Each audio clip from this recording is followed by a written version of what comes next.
(2023년)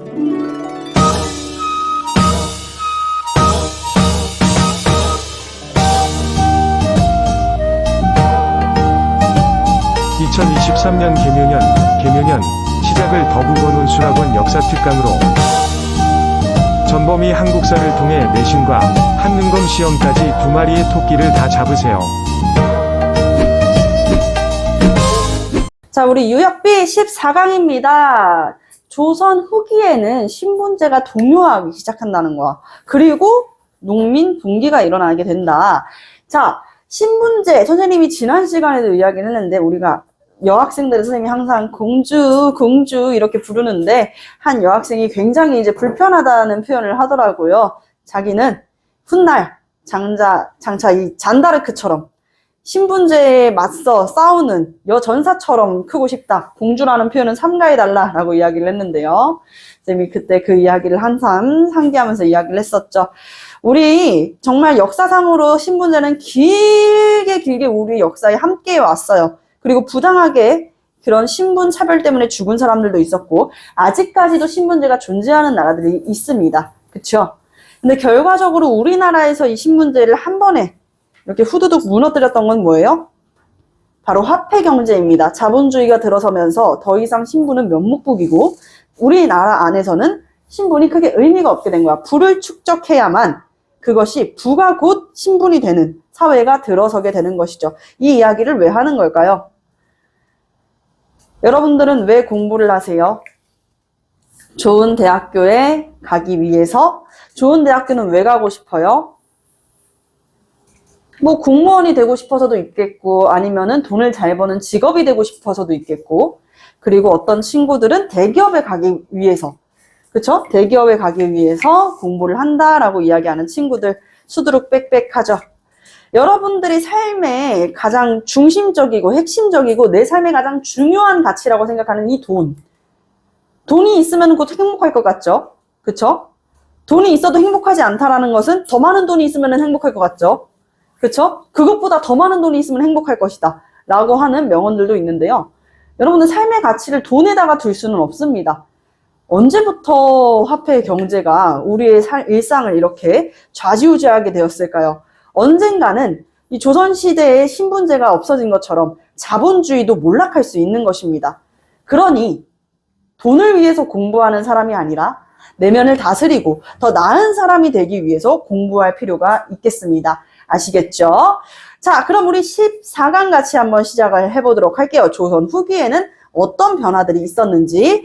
자, 조선 후기의 변화 대표적으로는요, 사회 구조가 크게 바뀌게 되었습니다. 농업 생산량이 증대해지게 되면서요, 무엇이 이제 전국적으로 확산이 됐었냐? 바로 모내기법입니다. 자, 모내기법이 확산이 돼요. 그래서 모내기법은 뭐야? 모반에다가 모종을 미리 키워놔요. 쑥쑥쑥쑥 키워놔가지고요. 그거를 우리가 일렬로 이렇게 논두렁을 파놔가지고 거기에다가 모종을 쪽쪽쪽쪽 심어놓는 거잖아요. 그치? 항시 이제 밭을 어떻게 하는 거야? 논을 촉촉하게 만들어 놓는 것이죠. 자, 그래서 모내기법을 이렇게 일렬로 이렇게 밭에다가 논을 이렇게 만들어 놓고 이렇게 일렬로 모종을 심어 놓으면요, 여기 밖에서 있는 풀들은 다 뭐겠어요? 잡초지. 그치? 이 모종 일렬 대열에 빗나가 있는 애들은 잡초잖아. 그래서 그 잡초들을 뽑기가 훨씬 더 쉬웠었다.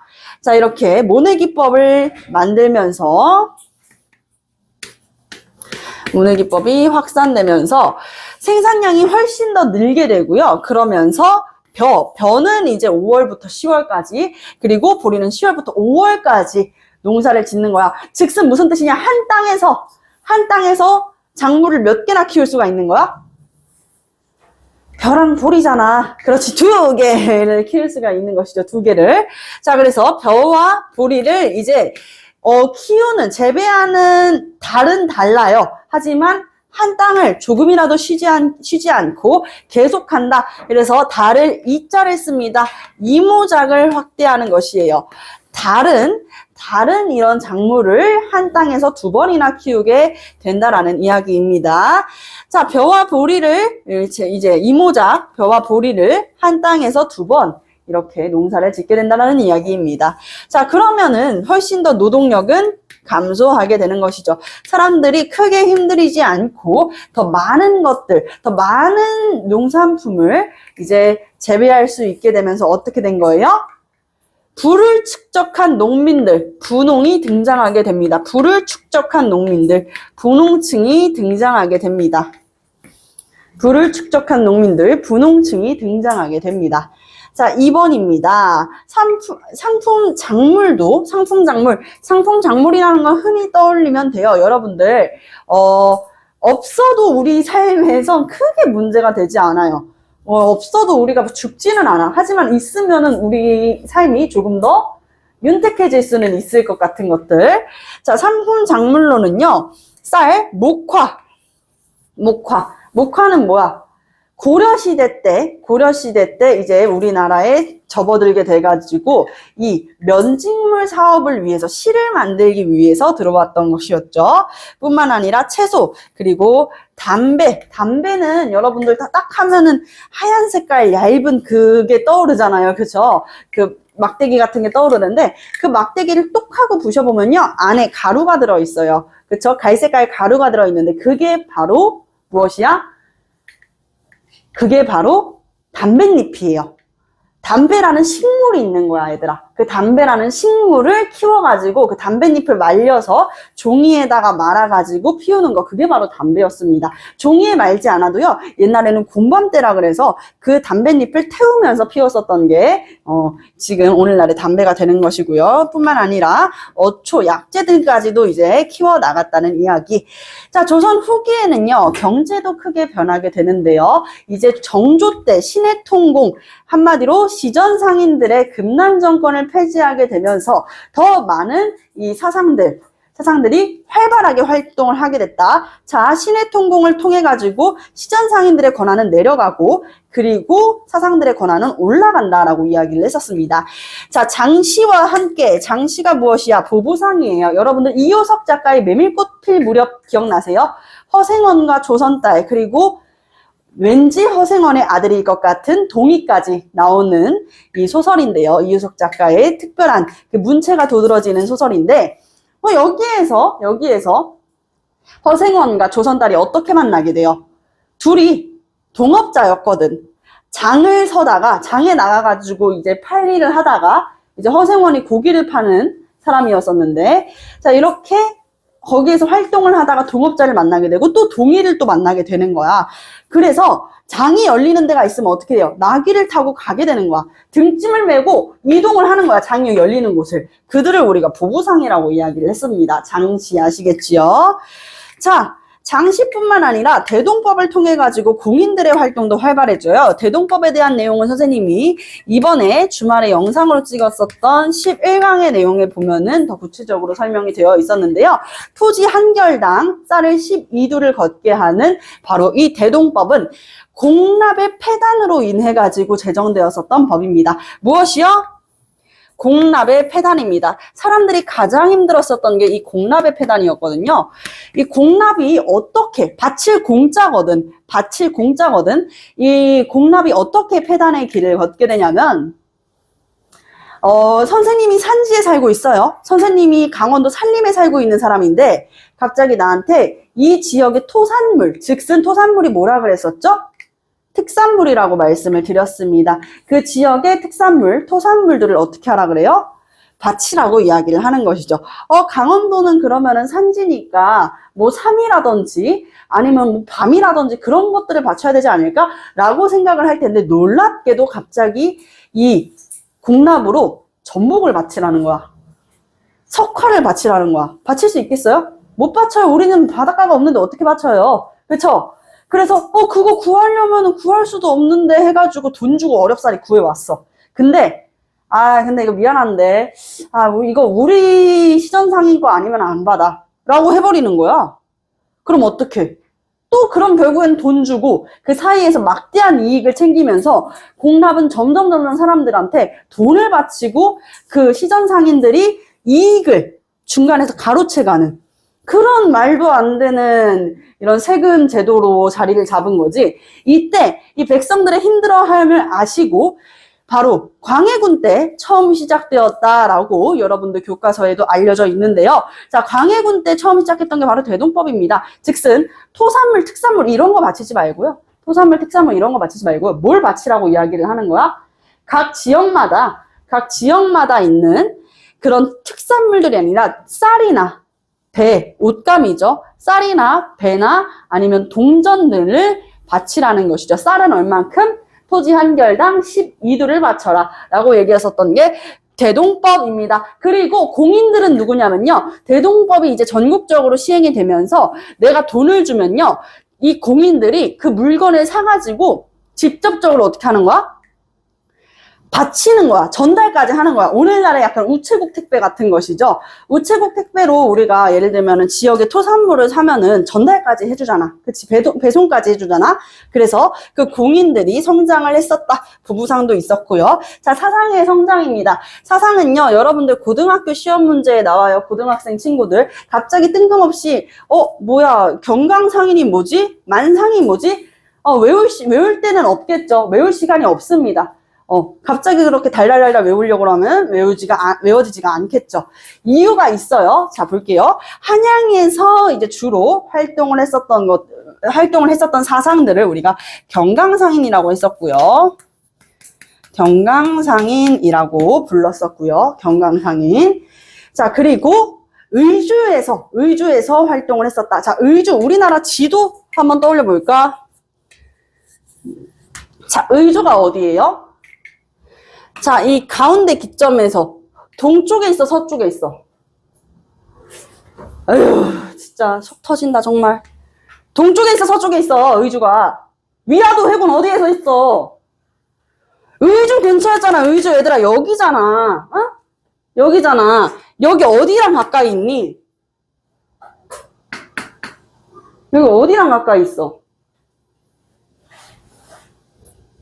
이게 어느 나라야? 청나라잖아, 얘들아. 청나라. 여기에 있으면은, 원래 청나라가 어디서 활동했어? 만주에서 활동했어. 만주로 이제 왔다 갔다 하는 상인들이라 그래가지고, 의주에서 활동했던 상인들, 만상이라 그래요. 만상. 아시겠죠? 의주에서 활동했던 상인들, 만상이라고 하는 것이다. 선생님 진짜 화내기 전에 뒤로 나가던지, 잠을 깨우던지 해요. 알았죠? 선생님 이렇게 수업 끊기는 거 싫거든? 깨우던지 아니면은 자발적으로 본인들이 뒤로 나가던지 해. 알겠죠?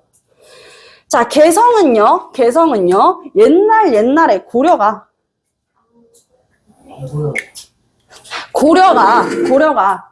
후고구려로 건국됐을 시기에 후고구려의 수도가 어디였어? 송악이었지, 얘들아. 송악, 개경이었죠. 그래서 이 개경에서 활동했었던 상인들 송상이라고 합니다. 송상. 그래서 개성에 하면은 딱 특이한 토산물들 뭐가 있어요? 홍삼, 인삼 등이 있습니다.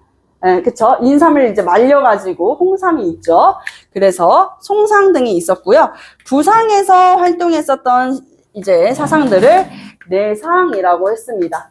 내상, 요렇게까지. 자, 요렇게 상인들이 각 지역마다 활동했었던 상인들의 이름이 조금씩 다르다는 거야. 아시겠지요? 자, 그리고 이렇게 상업과 농업이 발달하게 되면서 신분제도가 흔들리게 되는 것이에요. 신분제가 어떻게 흔들렸는지. 자, 보세요. 신분제가 소수 양반들이 권력을 독점하고 향촌 사회에서 오랫동안 있었던 양반들은요, 그 위세를 유지하기는 해요. 향촌 사회에서 다졌던 기반이 얼마나 되는데요. 그쵸? 그래서 그 위세를 유지하기는 하지만 결국에는 양반들은 공부 말고 농업활동 아니면 상업활동 할 수 있었어요? 못했죠. 그쵸? 못했다니까? 못하면 돈을 어떻게 벌어? 그렇게 몰락하는 거야. 몰락 양반이 등장합니다. 몰락 양반이 등장하게 되었습니다. 자, 몰락 양반이 등장했다. 다수 향촌에서 위세를 유지하지만 몰락 양반이 등장하게 됐다. 자, 서울과 기술직 중인의 신분 상승 운동이 펼쳐지고요. 서울이라고 하면 누굽니까? 첩의 자식이에요. 첩의 자식을 서얼이라고 합니다. 자, 기술직 중인의 신분 상승 운동, 기술직 증인들, 의학이라든지 의술에 뛰어난 기술직 증인들이 신분 상승 운동을 펼쳐가게 되는 것입니다. 자, 그리고 이렇게 상인들이 부를 축적한 다음에 뭘 하려고 그랬을까? 아, 내가 왜 양반한테 예이 나리 이러면서 고개를 숙여야 돼? 신분을 돈 주고 사야지? 라고 생각을 하게 된단 말이야. 그래서 이제 납속과 공명첩으로, 공명첩은 아예 그냥 신분을 사는 것이거든요. 빌공짜야. 비어있어. 뭐가? 이름이. 이 양반 문서인데요. 양반 문서에 이름이 비어있는 거야. 그럼 거기에다 김계동, 유진 이런 식으로 이름만 쓰면 어떻게 되겠어요? 신분을 살 수가 있게 되는 것이죠. 이렇게 납속과 공명청으로 상민들이 신분이 상승되는 것을 우리가 신향이라고 합니다. 그리고 오랜 시간 동안 향촌 사회에 있었지만 그래서 그 위세를 가지고는 있으나 존중받을 수 없었던, 왜? 얘네들은 그 위세는 있지만 돈은 없잖아. 그랬던 양반들을 아주 오래된 향반, 구향이라고 합니다. 구향. 향촌 사회의 양반들을 향반이라고 하는 것이에요. 알았지요? 자, 청민이 군공이라는 것은 공을 쌓은 것을 뜻해요. 공을 쌓은 것. 군공이나 납속, 혹은 도망을 가면서 이제 양인으로 신분을 상승할 수 있게 됐어요. 상업활동을 하는 이 상인의 신분 상승을, 상민으로 신분을 상승하게 되었었다. 그리고 관청에서 노동하는 관노비들 있죠. 이 공노비는요, 순조 때 신분이 해방이 되었습니다. 순조 때 신분이 해방되었었다. 자, 요렇게 지금 새롭게 등장하는 농민 세력들, 부를 축적한 농민 분홍이 존재했었고, 그리고 상업적으로 발달하게 되면서 신분을 돈 주고 사서 신향이 되는 세력들도 존재한다라고 이야기를 했어요. 자, 근데 때는 언제야? 조선 후기. 때는 조선 후기. 시간이 지나가지고 정조께서 돌아가시고, 그리고 순조가 즉위하게 되면서 처음에는 순조의 할머니가 수렴청정을 합니다. 그렇게 수렴청정을 하다가 할머니가 수렴청정이 끝나고 나서는 아까 이야기한 그 사돈지간이었던, 정조와 사돈지간이었었던 김조순, 안동 김씨 세력들이 정권을 장악하게 되는 거야. 정권을 장악하게 되면서 세도 정치가 들어서게 된다 그랬잖아요. 세도 정치, 일부 특정 가문들이 실권을 장악하고 있는 것을 세도 정치라 그래요. 뭐라고? 일부 특정 가문들이 실권을 장악하고 있는 게 바로 세도 정치라고요, 얘들아. 자, 이렇게 세도 정치가 이렇게 으쌰으쌰 되고 있는데, 세도 정치에서 정말 중요한 건 무엇이냐? 선생님, 근데 그럴 수 있죠. 세도 정치 할 수 있죠. 뭐가 그렇게 문제예요? 라고 생각할 수 있어요. 세도 정치의 가장 큰 문제는 뭐냐면요. 바로 이것입니다. 세도 정치, 왕실에 어쨌든 간에 얘네들도 돈을 벌어야 될 거 아니야. 특정 가문에서 돈을 벌고 싶을 거 아니야. 어떻게 돈을 버냐? 관직을 사고 판다라는 거야. 관직 자리. 야, 내가 너한테 관직 줄게 라고 하는 그 관직 자리를 돈 주고 사고 팔게 돼요. 우리가 이걸 네 글자로 관직을 돈 주고 사고 판다 그래서 매관 매직이라고 합니다. 자, 매관 매직이라고 합니다. 매매하는 거예요. 판매하고 구매하는 거라고 얘들아. 판매하고 구매하는 거. 그래서 매관 매직, 관직 자리를 팔고 사고를 하는 것이다. 아시겠죠? 자, 근데 이 중요한 포인트가 뭐냐면 매관 매직으로 관직을 돈 주고 샀어. 근데 이게 우리 남학생들은 알 거야. 기간제 아이템이야. 아, 내가 정말 엄마한테 간신히 부탁해가지고 현질템, 캐시템 돈 주고 샀는데 기간제 아이템이야. 조금 아쉽겠죠? 조금 아쉬운데 이 기간제 아이템 여러분들 있을 때 어떻게 하겠어요? 최대한 그것만 쓰려고 하지 않겠어요? 당연히 그러지 않겠어요? 기간제 아이템이면요? 7일권이야. 기간제 아이템 7일권에 7일 내내 그거 쓴다고, 얘들아. 선생님이 좋아하는 카트라이더. 갑자기 신상 카트 7일권을 딱 얻었어. 난 그럼 7일 내내 그것만 쓸 거야. 당연한 거 아니겠니? 얘네들도 마찬가지야. 관직이 기간제야. 그러면 어떻게 하겠니? 지금 이 기간에 어떻게 해서든 관직의 뽕을 뽑아 먹으려고 하겠죠? 근데 그 관직이 뭔데? 관직이 할 수 있는 일이 뭔데? 바로 세금을 걷는 것이 이 관직의 권한이었습니다. 그래서 세금 수취 권한이 있었어요. 세금을 백성들한테 거둘 수 있는 권한. 그래서 이렇게 할 수 있을 때 내가 정말 뽕을 뽑아 먹어야겠다라고 생각을 하게 되는 거야. 그러면서 백성이 힘들어집니다. 어떻게 힘들어졌냐면요. 삼정의 문란이에요. 이건 선생님이 이따가 설명을 한번 더 구체적으로 해드릴게요. 삼정문란. 세금을 내는 세계의 제도가 문란해지기 시작하면서 백성들은 나라가 망국으로 치닫고 있다는 것도 느끼게 돼. 그래서 야, 나라가 망했다. 아, 제발.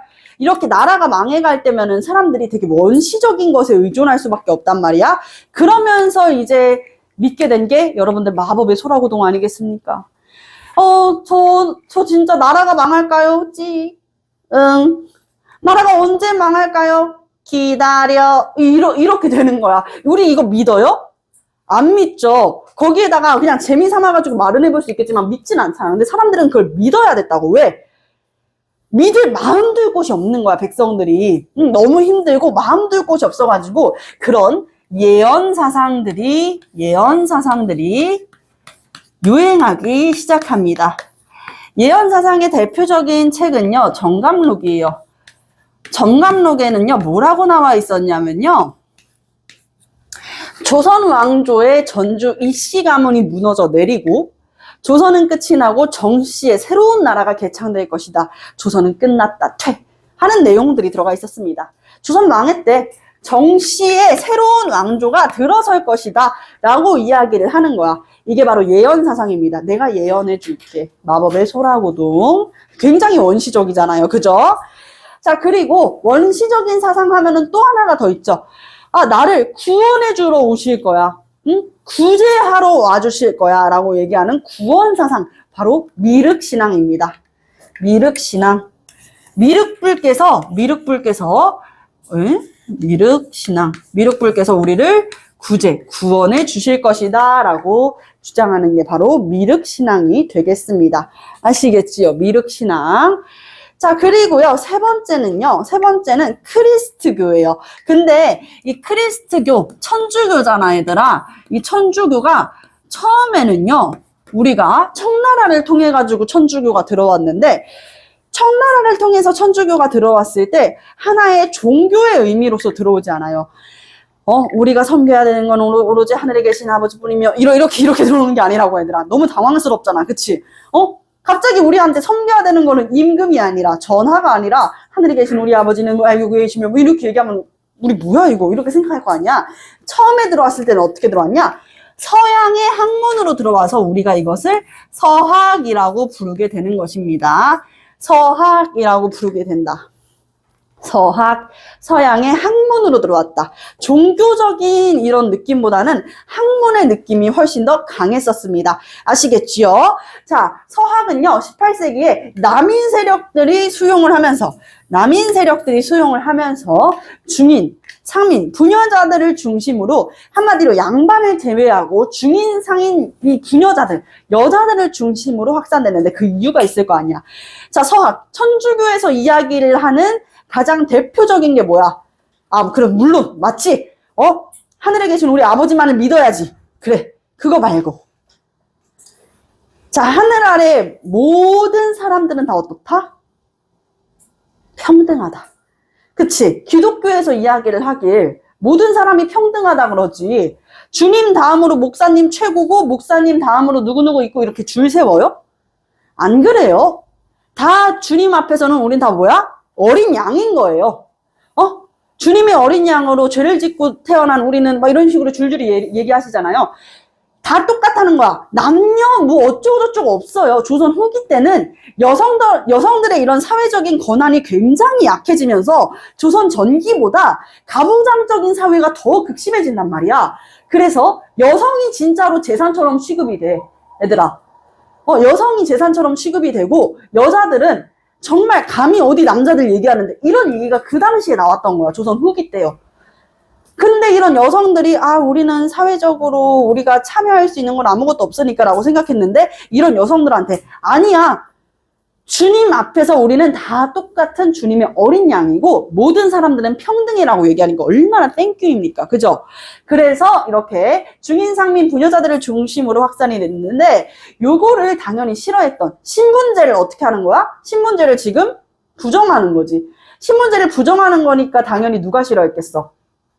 왕, 신하들, 양반들이 싫어하지 않겠어요? 그렇지.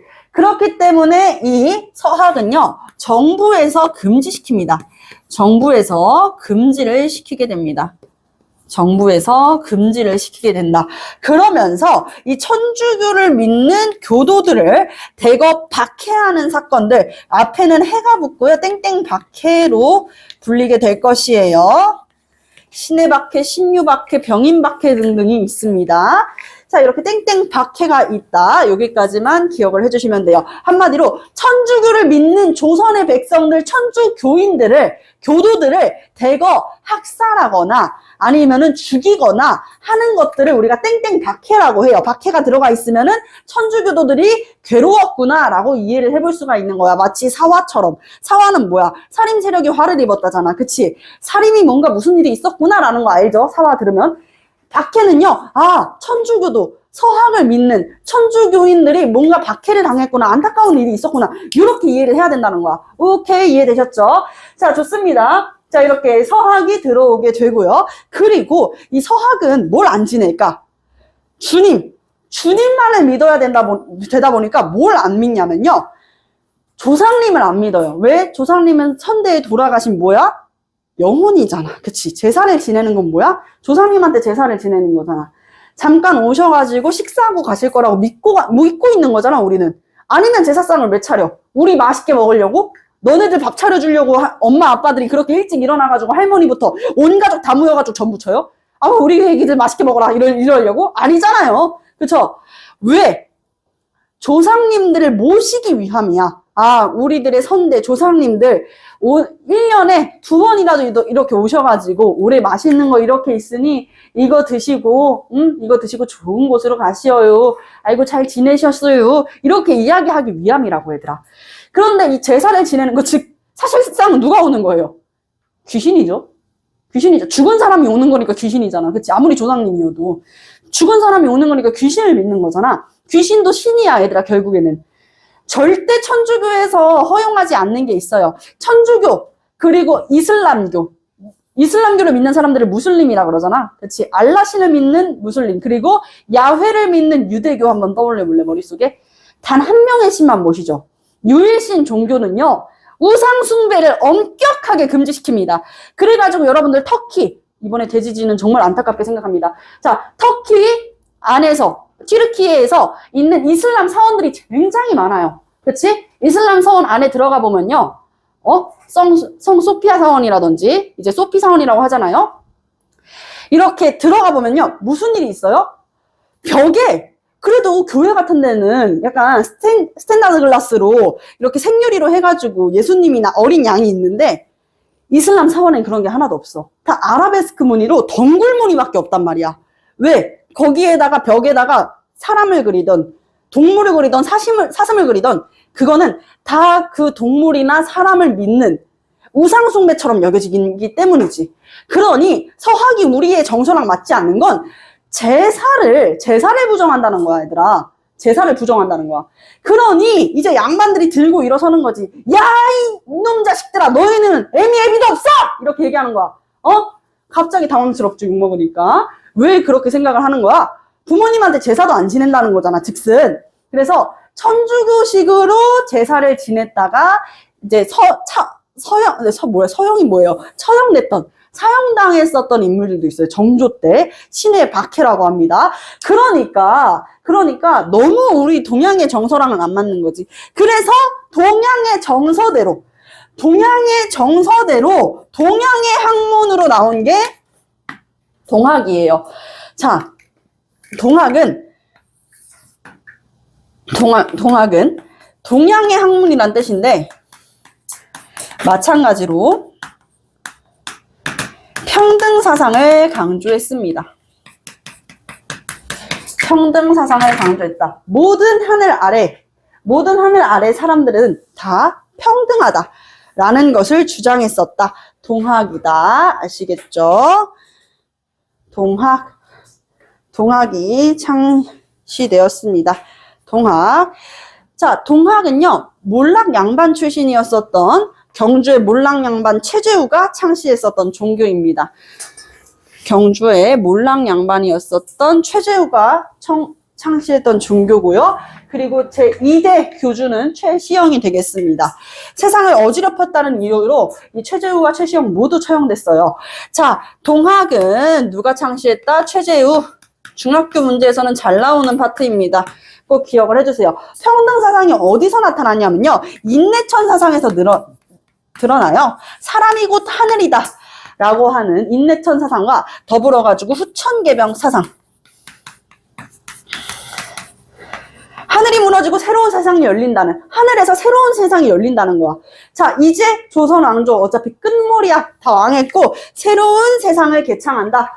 동학이에요. 그래서 또 여기선 제사를 지내네 하니까 서학보다 더 많은 사람들이 시간이 지나가지고 농민들을 중심으로 동학을 믿게 됐다. 그리고 나중에 이제 일어나게 되는 거 뭐예요? 동학 농민운동. 고종 때입니다. 고종 때 이제 일어나는 농민운동이 동학 농민운동이 되겠습니다. 약 1차, 2차에 걸쳐가지고 이제 동학 농민운동이 전개되었고요. 이 부분은 우리가 아마 다음 시간에서 다루게 될 것 같습니다. 자, 여기까지 설명을 하면서 선생님이 그 얘기 했었잖아. 내관내직이 성행하면서 백성들이 힘들었었다고. 어떻게 힘들었었냐? 자, 순조, 헌종, 철종이 있어요. 순조, 헌종, 철종. 자, 순조랑 헌종이랑 철종이 이렇게 있었는데 당시에 이제 누구였어? 순조의 할머니인 정순왕후가 수렴청정을 하게 돼요. 정순왕후가 수렴청정을 하게 된다. 대신 정치를 한다는 거야. 순조가 왕위에 올랐을 때가 11살이었어, 얘들아. 11살, 완전 초등학생이지. 자, 헌종은 몇 살일 것 같아? 헌종은 9살입니다. 이제부터. 아니, 나이가 두 자리 숫자가 아니라고요? 깜짝 놀라잖아. 자, 그리고 나서 헌종 때 대가 끊겨 완전히 나이가 어리다 보니까 스트레스도 많이 받으시고 일찍 세상을 뜨게 되니까 헌종 때는 후사가 없는 거야. 그래서 강화도에서 강화도령을 데리고 옵니다. 멍청해가지고요. 머리가 철처럼 든 게 없다는 거야. 철대가리. 철종이라고 철종을 데리고 오게 되는 거야. 실제로 막 철종이 뭐 몰락한 집은 아니었네 어쩌네 저쩌네 라는 이야기가 나오지만 철종은 확실하게 한글이나 이런 박식한 지식에 대해서는 해박한 편은 아니었어요. 그래서 철종 나중에 이 철종 때 그래가지고 순조가 조가 된 거야. 이야기했었잖아요. 조는 대단한 업적을 세운 사람들, 뭐 태조 이성계 아니면은요 그래도 임진왜란 나라가 망할 뻔한 위기에서 나라를 구제해준 선조 아니면은 호란 두 번의 호란으로 나라가 망할 뻔했는데 309 고두를 삼전도의 굴욕으로 나라가 망할 뻔한 위기를 구해준 인조. 그거 아닌데 갑자기 순조야. 한 게 없는데 이때 이제 순조의 아내가 철종한테 건의를 해가지고 내 남편 묘호 좀 올려줘 라고 해가지고 순조가 되고 나중에 이거를 알게 됐었던 고종께서는 업적으로 따지면은 그렇다고 순조를 다시 끌어내려요? 안 되잖아요. 돌아가셨는데 예의가 아니잖아. 그래서 순조보다는 영조와 정조의 업적이 더 뛰어나다라고 해가지고 그분들의 업적을 기리기 위해서 그때 영조와 정조도 원래 종이라는 묘호를 써서 종. 근데 나중에는 조자로 올라가게 돼서 오늘 우리가 배우는 영조 정조가 되겠습니다. 아시겠죠? 자, 정순왕후가 이제 수렴 첨정을 하는 시기, 요 시기에는요, 신유박해가 일어나게 됩니다. 신유박해. 유한이가 갑자기 어리둥절하죠. 신유박해라고 하니까. 자, 신유박해, 박해가 들어가 있으면 뭐라 그랬어요? 천주교를 믿는, 서학을 믿는 천주교인들을 박해했던 사건이 바로 신유박해고요. 두 번째는 우리 규장각 있잖아요. 규장각의 검서관을 모두 축출을 해내게 됩니다. 규장각의 검서관을 축출해내게 된다.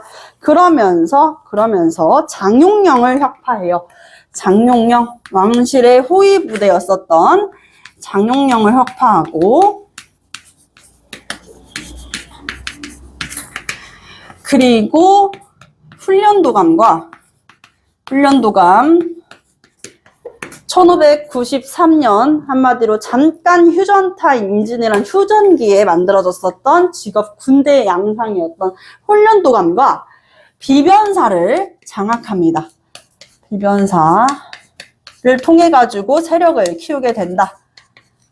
이렇게 이해를 해보실 수가 있으시겠지요. 자, 그러다가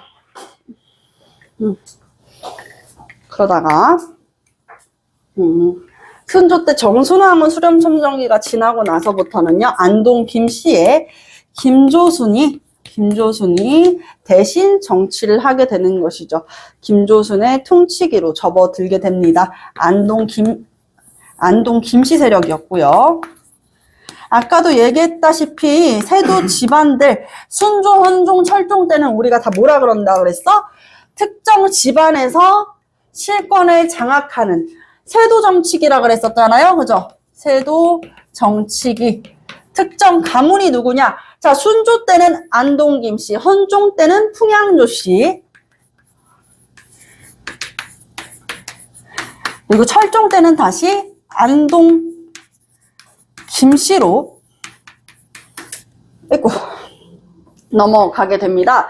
자, 안동김씨, 풍양조씨, 안동김씨 이런 특정한 가문에서 실권을 장악하면서 백성들을 어떻게 힘들게 했냐? 자, 삼정문란이죠. 삼정문란. 어떻게 삼정이 문란해졌느냐?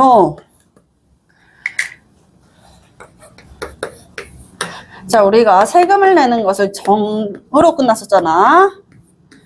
세금을 내는 제도들, 세금 수취 제도들. 자, 전정입니다. 전은요, 밭 전자예요. 여러분들 창문 모양 아시죠? 십자에다가 네모, 이 구자가 이렇게 덧붙여진 전정입니다.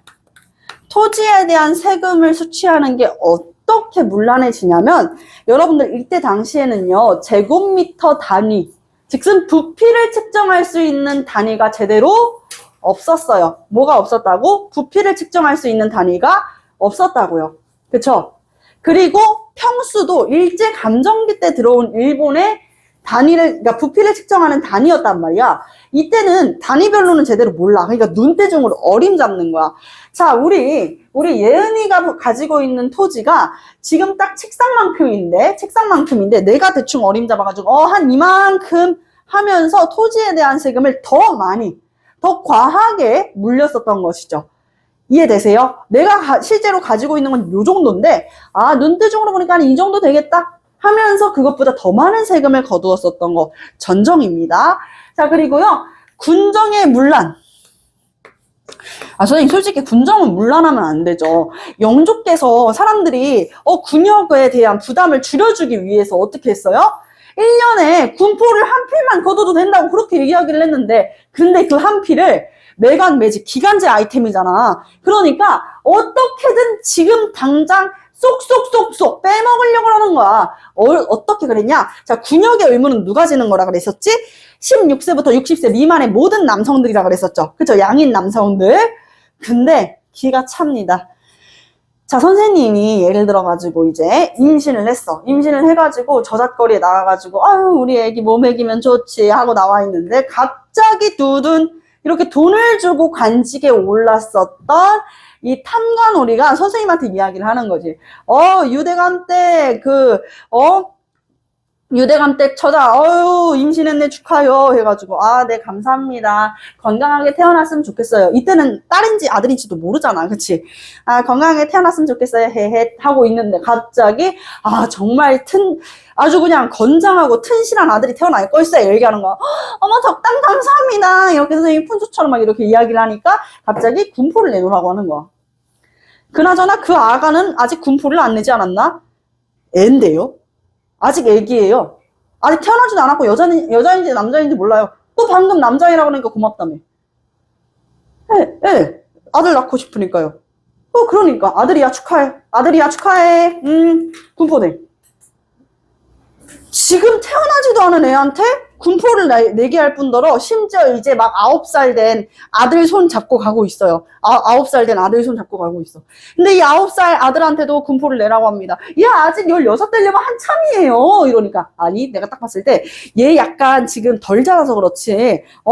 16살인데 네가 속이고 있는 거야. 자, 여기 봐봐. 명단에도 있잖아. 하면서 어린아이한테도 군포를 징수를 했었고요. 또 정말 죄송합니다, 아버지. 선생님 아버지가 예를 들어서 돌아가셨어.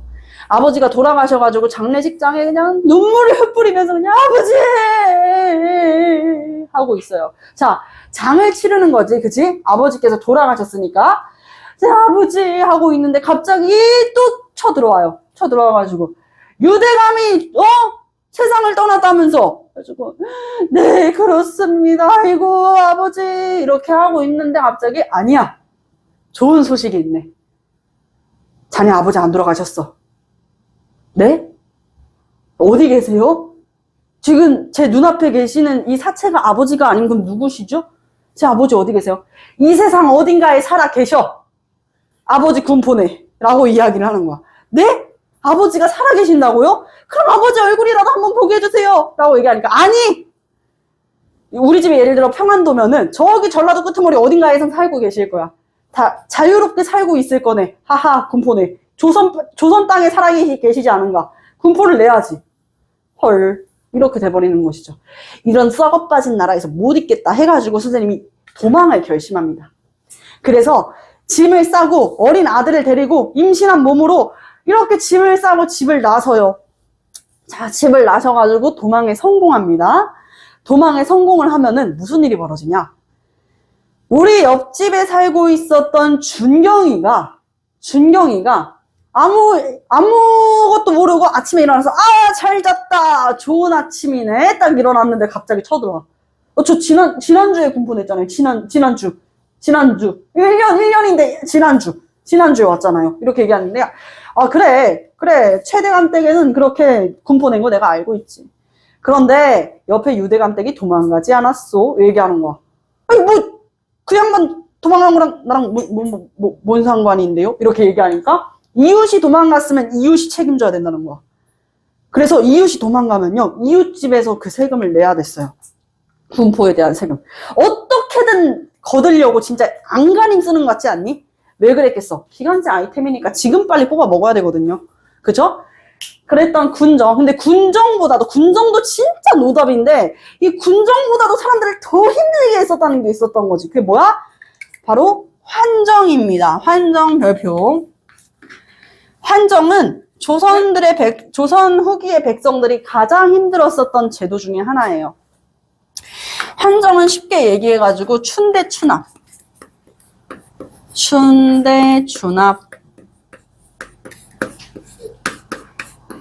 봄에 대출을 해주고 가을에 납부를 하는 이거 고구려의 구국천왕 배웠을 때 진짜 대박법, 진대법 했을 때 기억나죠? 그쵸? 진대법에 들어가 있던 내용이잖아요. 자, 백성들이 겨울에 보릿고개를 넘으면서 이 봄에는 먹을 게 없단 말이야. 그래가지고 나무 껍질 뜯어가지고 푹 구워가지고 삶아가지고 먹어가지고 어떻게 됐다 그래서 그게 그대로 소화가 되는데 이게 소화가 되겠어요? 안 되죠? 그래가지고 항문까지 그대로 나와가지고 뾰족한 나무 가시에 똥꼬가 다 찢어지면서 나왔다. 응꼬 찢어지게 가능하다. 이런 얘기까지 나왔다 했잖아. 이제 다 응꼬 찢어졌어요. 다 이제 피 이만큼 칠갑해가지고 다닐 수밖에 없었어. 왜? 먹을 게 없거든. 그럼 빌리면 되잖아요. 빌리는 게 잘못됐어. 자, 예를 들면 공양미 100석을 빌렸어, 얘들아. 공양미 100석을 빌렸는데 이자가 40%야. 140으로 갚으래. 아니, 그러면은 갚고 나면 저희는 또 먹을 게 없으니까 또 빌려야 되잖아요. 그 악의 고리인 거야. 계속. 그러다가 어느 때는 그래. 이번에 다 갚았으니까 절대로 빌리지 말아야지 해가지고 안 빌렸어요. 근데 갑자기 찾아옵니다. 어이, 신씨, 나와봐! 하면서 갑자기 유한이네 집에 쳐다보는 거야. 아니, 왜 그러세요? 저희, 이번 연도 안 빌렸어요. 이러니까. 빌렸는데? 안 빌렸다니까요? 안 빌렸어요. 그러니까, 빌렸어. 안 빌렸어요. 그러니까, 명단에 있잖아. 이렇게 얘기하는 거야. 뭔 명단에 있어요? 우리 안 빌렸다니까. 이러면은 증거 있어? 증거 내봐. 네가 안 빌렸다는 증거 뭐 어딨어? 없는데? 네? 이렇게 돼버리는 거야. 빌리지도 않았는데 빌렸다고 얘기하면서 공양미를 50석씩, 60석씩 내야 됐다니까, 얘들아. 그래서 백성들이 열심히 농사 지어가지고 추수를 하면 뭐 하냐고. 먹고 살 게 없는데. 이렇게 한정의 문란으로까지 사람들이 힘들어졌을 때 이때 이제 일어나는 게 농민봉기 아니겠습니까? 농민봉기가 일어나게 된다. 자, 요건 다 적었죠. 이 삼정의 문란. 근데 순조 때 있었던 농민봉기는 조금 결이 달라요. 순조 때 농민봉기는 홍경래의 난이 일어나거든. 홍경래의 난이라고 하면 우리나라에서 여기야. 바로 여기. 조선을 8도로 나눴다 그랬잖아요. 그죠? 바로 이쪽입니다. 여기가 어디예요? 평안도야. 평안도보다 오른쪽 약간 북서 지역에 있었던 곳이 함경도. 자, 평안도의 몰락양반 출신이었었던 홍경래가 평안도민, 한마디로 서북 지역에 살고 있는 사람들에 대한 차별에 반발하면서 일어났었습니다. 무슨 뜻이냐? 자, 이 평안도 어디랑 맞닿아 있어요? 청나라. 그치? 평안도 청나라랑 맞닿아 있지. 중국이랑 맞닿아 있는 거야. 중국이랑 맞닿아 있으면 우리 여기 어디라고 불러요? 국경지대라고 불러요. 뭐라고? 국경지대라고 부른다고. 자, 우리나라에서 강원도 하면 여러분들 어떤 이미지예요? 시골이죠. 강원도를 엄청난 대도시예요. 강원 특례특별시 최고 이렇게 생각하지 않잖아요. 그쵸? 강원도를 특례시라고 생각하는 친구 있나요? 특별자치구라고 생각하는 친구들 있나요? 없잖아요. 강원도 시골이잖아요. 근데 강원도는 왜 그렇게 개발이 더디고 왜 강원도 하면은 관광지 말고는 떠오르는 게 없을까? 국경지대잖아. 강원도랑 어디랑 맞닿아 있어요? 북한이랑 맞닿아 있어요. 그쵸? 북한 우리나라야? 우리나라 영토는 맞지만 우리나라는 아니야. 북한이 우리나라라고 얘기하면 사상을 검증해야 돼, 얘들아. 그치? 북한은 우리나라가 아니야. 그러니 언제 전쟁이 날지 모르는 휴전 상황에서 국경지대는 개발이 더딜 수밖에 없어요. 나라의 중요 기관도 강원도에는 두지 않겠죠. 마찬가지예요. 평안도도 중국이랑 맞닿아 있는 국경지대이다 보니까 어떻게 되는 거야? 차별을 하는 거지. 차별을 하는 거야. 서북에 살고 있는 서북 주민들에 대한 차별 대우에 몰락양반 출신이었었던 홍경래가 난을 일으키게 된다. 그래서 청천강 이남, 이 청천강 지역까지도 다 장악을 하게 되는 것입니다. 청천강 이남 지역까지도 이제 장악을 했었다. 청천강 이남 지역 장악했었던 게 약 한 5개월 정도가 됐었죠. 이남 지역까지 내려갔었고요. 청천강이 남쪽으로 내려와야 되니까 이북 지역까지 장악을 했었다. 키역 아닙니다. 이북 지역까지 장악을 했었다. 약 5개월 정도를 장악을 했으나 정주성 전투에서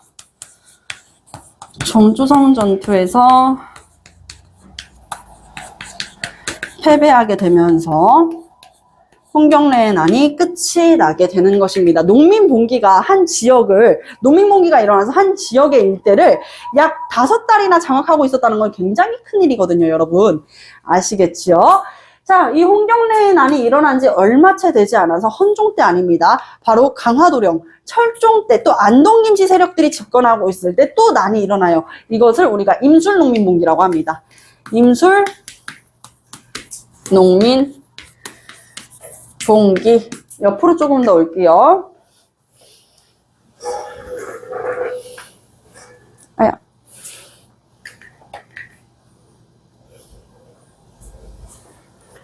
자, 임술농민봉기가 일어나게 된다. 자, 임술농민봉기는요, 여러분, 여기는 아까 평안도라 그랬지. 여기는 경상도야, 얘들아. 알겠죠? 경상도를 떠올리면 돼. 경상, 이제 우수사 중에 백낙신이라는 양반이 있었어. 우병사다, 우병사, 우수사가 아니라. 경상 우병사 백낙신이라는 백낙신이라고 하는 인물이 있었는데 얘가 엄청난 탐관오리야. 탐관오리였다.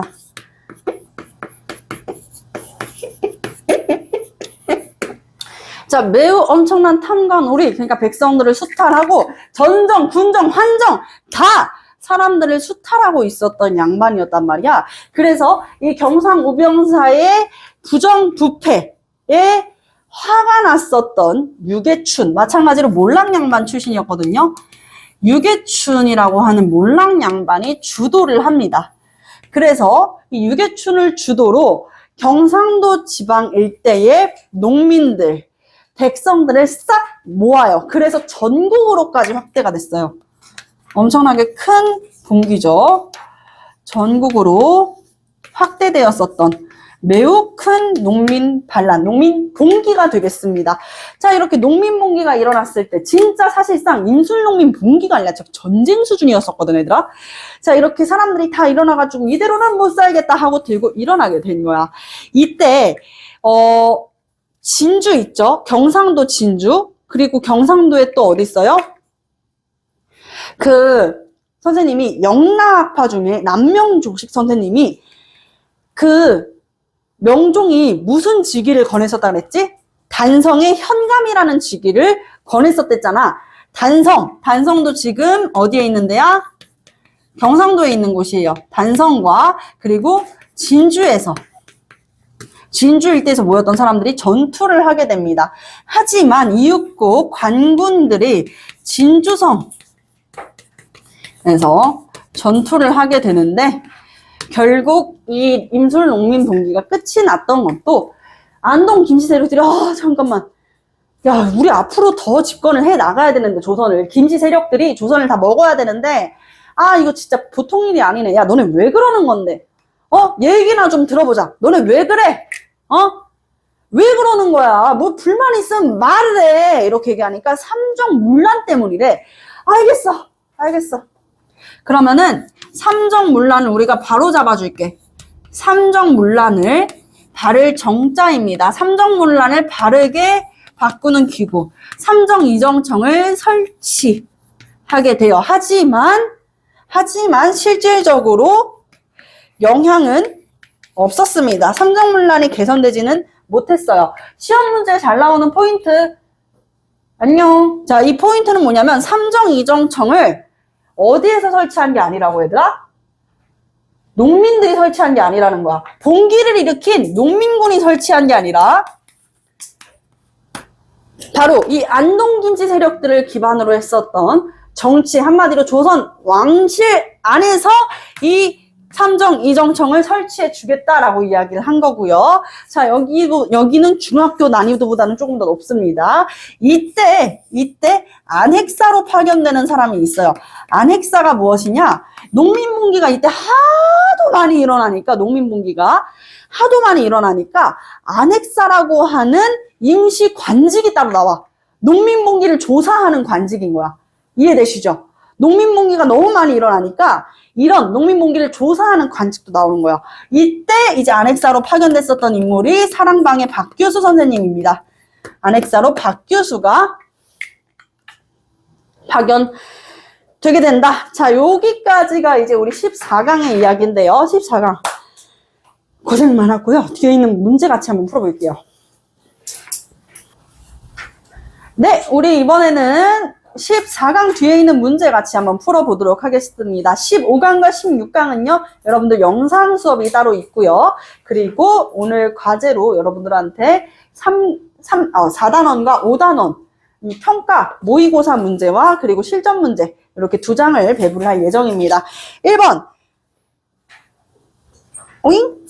14강 맞아? 14강인데 정조 때부터 세조정치가 시작되었다. X 정조께서 돌아가시고 너 왜 책을 덮었니? 자, 정조께서 돌아가시고 순조 때부터 이 이름 있는 강력한 일부 집안이 실권을 장악하는 세도정치가 시작됐습니다. X입니다. 순조 때입니다. 정조 때가 아니라요. 2번 세도 가문은요 비병사 등을 독차지했습니다. 아까 순조 때 이야기했었죠. 정순왕후 수렴청정기에 그치? 비변사까지를 장악했었고요. 그리고 왕실의 호위기구였었던 장용령을 혁파했었다. 그렇게 이야기했었죠. 그쵸? 그리고 규장각의 검서관들을 축출을 해냈었다까지 설명드렸습니다. 3번 삼정문란 중에 가장 심각한 것은 환곡, 사람들을 똥꼬 찢어지게 가난하게 했었던 바로 환곡이 되겠습니다. 4번 정감록은요 이씨왕조인 조선이 망할 것이라고 예언을 하는 예언사상 중에 하나였었고요. 자, 그리고 5번 경상도 지역에 대한 차별로 홍경래의 난이 발생했다. 아니지, 경상도를 왜 차별하고 앉아있어요? 그치? 그렇잖아. 평안도를 왜 차별했다고? 국경지대니까. 그래서 서북 지역에 살고 있는, 서쪽, 북쪽에 살고 있는 이 서북 주민들을 많이 차별해가지고 몰랑양반 출신이었던 평안도 몰랑양반 이 홍경래가 난을 일으키고 청천강 이북 지역까지 장악을 했다라는 얘기 아니겠습니까? 오케이, 이해되셨죠? 그렇기 때문에 X입니다. 경상도 아닙니다. 세도 정치는요, 순조, 헌종, 철종에 이르기까지 약 60년에 거쳐가지고 세도 정치기에 접어들었었고요. 자, 7번 빈민을 위해서 봄에서 관청에서 곡식을 빌려주고 가을에 이자와 함께 돌려받던 제도가 무엇이었다고요? 환곡이라는 제도입니다. 환곡이었는데 원래 곡식을 다시 돌려주는 제도였는데 그냥 무조건 세금을 내야 되는 제도가 되면서 환정으로 이름이 바뀐 것이에요. 자, 홍경래는요 몰랑양반 출신으로 신흥 상공업자와 이 평안도에 광산이 많아 얘들아. 그래서 이 광산 노동자들과 봉기를 일으키게 됩니다. 정주성 전투에서 패배를 했고요. 1862년 바로 경상도에 있는 단성과 그리고 경남의 진주에서 시작한 것이 임술농민봉기가 되겠습니다.